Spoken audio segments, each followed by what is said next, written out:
नमस्कार, city news Kashipur के इस मंच पर आपका स्वागत है।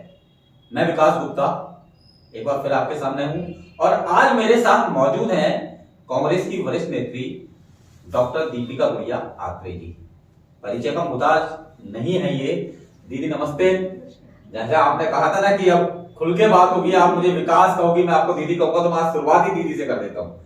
दरअसल यहां मैं बता दूं कि काशीपुर की राजनीति के पुरोधा स्वर्गीय सत्येंद्र चंद गुड़िया, आप उनकी बेटी हैं, उनकी राजनीतिक विरासत संभाले हुए हैं और अब जैसे कि चुनावी समर में उतर चुके हैं, क्या चल रहा है इस बार?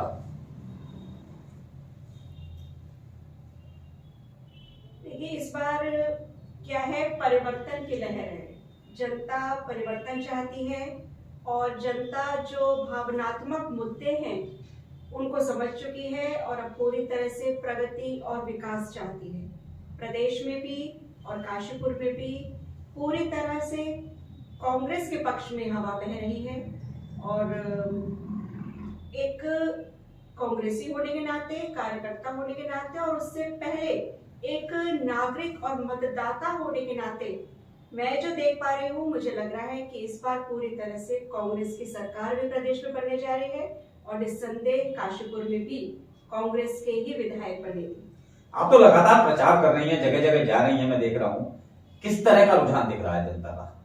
नहीं, बिल्कुल मतदाता जो है, जनता जो है, जो पिछले इतने लंबे समय से हम देख रहे हैं किस कदर महंगाई है, किस तरह से जनता त्रस्त है, कोई भी वर्ग है वो कोई भी इतना समर्थ नहीं हो पा रहा है एक संतोषजनक जीवन बिताने में, एक सुव्यवस्थित जीवन बिताने में। और जिस हिसाब से किसानों को ले लीजिए और उन पर जो अत्याचार अन्याय हुआ है और बहुत सारी बातें कि प्राथमिक सुविधाओं को भुलाकर जो एक ऐसे धार्मिक उन्माद को भड़काने का प्रयास निरंतर किया गया, उसको अब जनता समझ गई है। और अब ऐसा नहीं है कि मोदी लहर में मोदी लहर है, कोई मोदी लहर नहीं है। इस समय सिर्फ विकास की लहर है, परिवर्तन की लहर है। और मतदाताओं के बीच में जाकर मैं तो कम से कम यही देख रही हूँ कि जनता अब सिर्फ एक ऐसा विधायक चाहती है, एक ऐसा जनप्रतिनिधि चाहती है और कांग्रेस की ही सरकार प्रदेश में चाहती है कि कम से कम उत्तराखंड का एक सही दिशा में विकास तो हो, लोगों को, युवाओं को, युवतियों को रोजगार तो मिले, पलायन तो रुके। जिस उद्देश्य से ये प्रदेश बनाया गया था, भाजपा सरकार ने उस उद्देश्य को बिल्कुल भटका दिया है। उस उद्देश्य को जीवंत रखना और विकास को निरंतर जारी रखना आप सभी जानते हैं, कांग्रेस ही कर पाती है और कांग्रेस ही कर पाएगी। और जनता इसको समझती थी, बीच में कुछ ऐसा हुआ, लेकिन अब जनता फिर से उसी निर्णय पर अटल है। विधायक हरभजन सिंह चीमा है, हमेशा यही कहते हैं कि 2002 से पहले काशीपुर का विकास था ही नहीं। 2002 में जब से वो आए तब से काशीपुर का विकास हुआ है, जबकि उससे पहले एनडी तिवारी जी और स्वर्गीय गुड़िया जी के नाम को तो हर कोई विकास पुरुष के नाम से जानता है। तो उस पर क्या कहना है आपका? उस पे मैं क्या, आज पूरा शहर कह रहा है और सिटी न्यूज तो खुद अपने में बार बार गुड़िया जी और तिवारी जी के विकास कार्यों को बताता रहता है। मुझसे ज्यादा सिटी न्यूज और विकास आप उनके इतिहास को काशीपुर की जनता तक पहुंचाते हैं। मैं तो कहती हूँ कि विकास हुआ ही तब था, उसके बाद तो शहर थम गया अपनी जगह। और जो जिस स्थिति में गुड़िया जी, तिवारी जी इस शहर को छोड़कर गए, आज शहर उस स्थिति से बहुत हद तक बदहाल हो चुका है। तो ये तो स्पष्ट है कि विकास तो बस तभी हुआ था, उसके बाद शहर अपनी जगह पर थम गया और पीछे होता जा रहा है। इसलिए ये बहुत शोचनीय, बहुत चिंतनीय बात है कि कांग्रेस की उस विकास की सोच को ही जनता को मत देना चाहिए और अपने शहर को कम से कम बचाना चाहिए। वापस उस स्वर्णिम युग में तो हम नहीं जा सकते, लेकिन उस समय का जो काशीपुर है उसको वापस लाने में बहुत हद तक अपने एक वोट के जरिए, एक एक मतदाता अपना योगदान दे सकता है, जो आज काशीपुर की जनता को करना चाहिए। हाल ही में प्रियंका गांधी आई, मैनिफेस्टो जारी किया, महिलाओं के लिए बहुत अच्छी जी। घोषणाएं आपकी कांग्रेस ने की है, उसको किस रूप में देखते हैं? बिल्कुल, देखिए मैं पहले भी कहती आई हूँ कि हमारे नेता स्वर्गीय श्रीमती इंदिरा गांधी, जिनका पूरी दुनिया लोहा मानती है और विपक्ष भी, सबसे बड़ी बात है विपक्ष जिनकी सराहना करता है जिनके निर्णयों की, उसके बाद श्रीमती सोनिया गांधी, श्रीमती प्रियंका गांधी, ये सब हमारी खुशनसीबी है कि हमें महिला नेत्रियां ऐसी मिली हैं कि जिन्होंने बराबर महिलाओं, युवतियों, इन सब की तरक्की की सोच को आगे रखा है। मैं लड़की हूँ, लड़ सकती हूँ, ये प्रियंका गांधी का ही संदेश है जो आज बहुत ज्यादा चर्चित है, लोकप्रिय है। और इससे पूर्व अभी काशीपुर में हमारे बहुत ही परम आदरणीय श्री हरीश रावत जी आए थे। उन्होंने बहुत बृहद स्तर पर बताया था, बहुत विस्तार से बताया था कि महिलाओं के लिए बहुत बड़े स्तर पर योजना कांग्रेस ने बना ली है। सरकार आने पर बहुत अधिक मात्रा में रोजगार महिलाओं के हाथ में होगा। उन्होंने बहुत सारे रोजगार मंच से, माइक से हमें बताए और कहा कि ये आप जन जन तक पहुंचाइए कि सरकार, कांग्रेस की सरकार लाने के बाद मतदाता, प्रदेश की जनता खुद देखेगी कि 2 साल में ही एक एक लड़की, एक एक महिला के हाथ में रोजगार होगा। तो निस्संदेह मैं प्रत्येक महिला को, प्रत्येक युवती को ये बताना चाहती हूँ कि आप समझिए कि आपका भविष्य कहाँ सुरक्षित है। जो हम तो पहले ही आपको बता रहे हैं कि कितने सारे रोजगार के रास्ते आपके लिए खुले हुए हैं, कितने रोजगार के माध्यम कांग्रेस आपके लिए सोचे हुए है।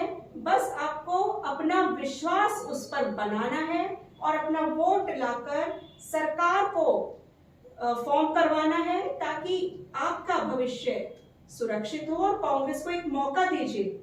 जो ये निरंतर पिछड़ता हुआ उत्तराखंड है, हम आगे बढ़ता हुआ उत्तराखंड देखना चाहते हैं और उसमें आप महिलाओं और युवतियों का बहुत बड़ा योगदान होना चाहिए। अब जबकि चुनावी समय बहुत करीब रह गया, 14 फरवरी उल्टी गिनती शुरू हो चुकी है, काशीपुर की जनता से क्या अपील करना चाहेंगे? बिल्कुल निस्संदेह मैं यही कहना चाहती हूँ। देखिए, बचपन से मैं देखती आ रही हूँ, हमें जो हमारे माता पिता के द्वारा निरंतर जो इतिहास बताया गया है और अब भी हम अपने स्तर पे जितना पढ़ते हैं, पढ़ाते हैं, कांग्रेस ने ही आजादी के बाद जो आजाद भारत था, सिर्फ आजाद होना ही सब कुछ नहीं था, फिर बहुत बड़ी चुनौती थी कि इसको कैसे एक स्वाभिमान के साथ स्वावलंबी भारत बनाना है, कैसे आत्मनिर्भर भारत बनाना है, कैसे एक ऐसा भारत बनाना है जिसकी अपनी पहचान हो, जिसका अपना एक स्वरूप हो, संस्कृति हो, अपनी एक विरासत हो, धरोहर हो और जो विश्व पटल पर अपना एक मुख्य स्थान रखे, जहां पूरा विश्व ये देखे कि ये है भारत जिसने आजाद होने के बाद अपने पैरों पे खड़े होकर विश्व में अपनी पहचान बनाई। तो निस्संदेह विकास उस समय कांग्रेस और सिर्फ कांग्रेस को ही एकमात्र श्रेय जाता है कि भारत इस तरह खड़ा हुआ और निरंतर विकास किया। आज भाजपा सरकार कहती है कि 70 सालों में कुछ नहीं हुआ, 60 सालों में कुछ नहीं हुआ। हम जो यहाँ तक पहुंचे हैं और बीजेपी के नेता भी जो इतने निंदा करने के लायक हुए हैं, वो सारी सुविधाएं, वो सारे विकास की जो डोर चलती चली गई, आज जो मंच पे खड़े होके डिजिटल माध्यम से हर तरह से जो आज कांग्रेस को ही कोसा जा रहा है, वो सारे विकास की चीजें कांग्रेस ही लाई थी। तो मैं फिर एक एक नागरिक से क्योंकि अध्यापन क्षेत्र से जुड़ी हुई हूँ और मुझे पता भी है बहुत बड़ी मात्रा में हमारे नए बच्चे मतदाता बने हैं, नए मतदाता बने हैं जो पहली बार अपना वोट करेंगे। उनसे खासकर मेरी अपील है कि आप सोच समझ कर वोट करें। देखिए, धर्म तो हमारे धर्म की रक्षा करने कोई नहीं आएगा, हमें अपने धर्म की रक्षा स्वयं करनी है। हम जब जन्म लेते हैं, हमारे साथ साथ हमारा धर्म भी जन्म ले लेता है। तो धर्म की रक्षा करने के लिए हम स्वयं बहुत हैं। अगर हमारे अंदर जज्बा है तो कोई ना तो हमारा धर्म हमसे छीन सकता है और ना ही हमें अपने धर्म से डिगा सकता है। इसलिए भ्रामक प्रचारों में मत पड़िए। युवाओं को चाहिए कि वो भ्रम में ना पड़े। धर्म तो हमारे साथ आया है और हमारे साथ ही जाएगा और हमारे जाने के बाद भी रहेगा। तो आपको जरूरत है, क्योंकि आप इस देश में पैदा हुए हैं, इस देश को विकसित और विकासशील देश को विकसित बनाने में आपका योगदान होना चाहिए, ना कि भ्रामक प्रचारों में पढ़कर भटकने की मत सोचिए, बल्कि इस विकासशील देश को विकसित कैसे बनाना है इस दिशा में सोचिए। युवाओं के हाथ में बहुत बड़ी जिम्मेदारी है और मैं यही अपील करूंगी कि आप लोग देखिए, कांग्रेस ने ही सिर्फ भारत को खड़ा किया है और आगे भी कांग्रेस ही खड़ा करेगी। इसलिए जनप्रतिनिधि कांग्रेस का चुनिए, प्रदेश में सरकार कांग्रेस की बनाइए और अपने प्रदेश को जिस उद्देश्य को लेकर ये देवभूमि, ये उत्तराखंड, ये प्रदेश बना है, उसको साकार रूप देने में अपना सहयोग दीजिए। तो ये थी हमारे संग डॉक्टर दीपिका गुड़िया आत्रे जी, जिनका साफ कहना है कि कांग्रेस की सरकार आ रही है और काशीपुर से भी कांग्रेस का प्रत्याशी विजयी होगा।